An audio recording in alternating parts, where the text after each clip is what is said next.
Hello listeners, welcome to my channel. ఈరోజు మనం ఒక thrilling story with a small twist చెప్పుకుందామా? మరి కథ పేరు రింగ్ అవుతున్న మిస్టరీ. ఒక శనివారం మధ్యాహ్నం బాగా నిశ్శబ్దంగా ఉంది. అకస్మాత్తుగా ఇల్లంతా ఒక ఫోన్ రింగ్ అవుతున్న శబ్దం వినిపించింది. కానీ ట్విస్ట్ ఏంటంటే అది నా ఫోన్ కాదు, నా భర్తది కాదు, నా కొడుకుది కూడా కాదు. అయినా ఆ రింగ్ టోన్ మాత్రం మరింత గట్టిగా క్రైమ్ సీరియల్ బ్యాక్గ్రౌండ్ స్కోర్లా వినిపిస్తుంది. మేమంతా ఒక్కసారిగా షాక్ అయ్యాం. వెంటనే వెతకడం మొదలైంది. నా కొడుకు బంగారం షెర్లాక్ హోమ్స్ మోడ్లోకి వెళ్ళిపోయాడు. సోఫా కుషన్స్ మీద చూశాడు, టీవీ వెనక చూశాడు. ఇంతేకాదు, షూ ర్యాక్ కూడా ఓపెన్ చేశాడు. ఎలాగో షూల మధ్య తిష్ట వేసి ఉంటుందనుకున్నాడేమో. నా భర్తకి అలవాటు, ఏదైనా దొరక్కపోతే ఫ్రిడ్జ్ ఓపెన్ చేయాలి.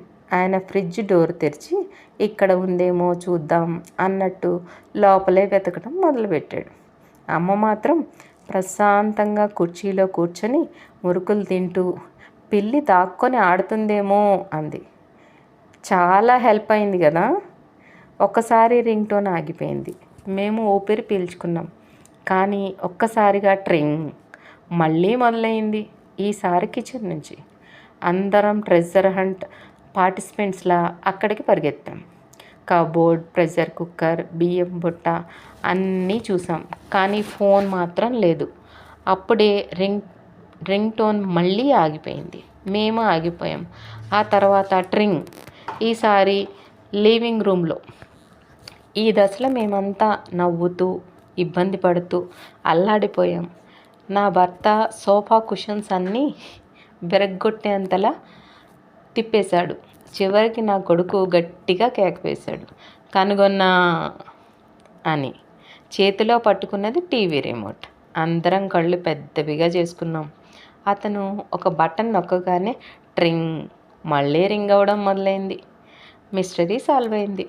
నిజానికి మా పొరుగు వాళ్ళ చిన్నపిల్లాడు ముందు రోజు మా ఇంట్లో ఆడి రిమోట్లో ఒక ప్రాంక్ యాప్ ఇన్స్టాల్ చేశాడు. ప్రతి బటన్ నొక్కగానే ర్యాండమ్ రింగ్ టోన్ ప్లే అవుతుంది. మేము 20 నిమిషాల పాటు గోస్ట్ ఫోన్ కోసం వెతికేసాం. తర్వాత మేమంతా పగలబడి నవ్వుకున్నాం. అమ్మ తల ఊపుతూ ఇంట్లో ఫోన్ కానీ రిమోట్ కానీ తప్పిపోకుండా ఉండదు అంది.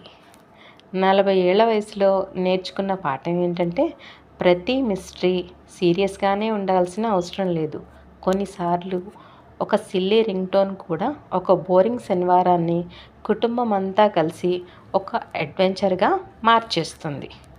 అవును, వెంటనే నేను రిమోట్కి లేబుల్ వేసేసా, సస్పెక్ట్ నంబర్ 1 అని.